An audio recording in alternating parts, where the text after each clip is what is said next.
How to take full page scrolling screenshot on your macOS. If I open my browser, here you can see my YouTube channel, and if I want to take a screenshot of my channel, I only can take the screenshot whatever display on the monitor using the default application of macOS Screenshot. Let's open up Screenshot application, and if I try to take a screenshot using this feature, we can capture entire screen. Using this feature, we only can take a screenshot of the full window, and using this option, we can only take the screenshot from the selected portion of our window, but we cannot take full page screenshot. Let's select the capture window screen and take a screenshot.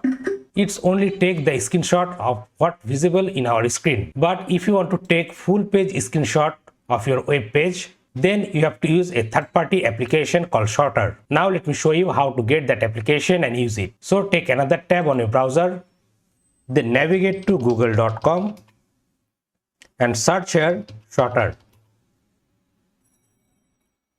Then go to this first website, shottr.cc. Then click on download, and it should start downloading the application on your computer. Open that DMZ file and move the application to your applications.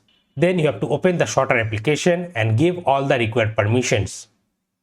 And after that, you will get a top bar menu like this. Now if you want to take full page screenshot or scrolling screenshot from your browser, you can use the Shottr application to take it. Let me show you the demonstration. I'm going to take a screenshot of this full web page.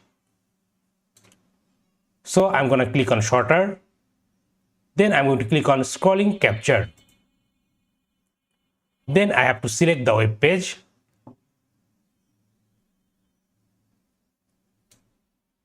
And it should automatically take a screenshot of the full web page.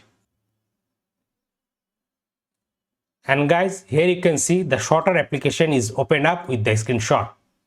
Here you can see the long screenshot of our channel.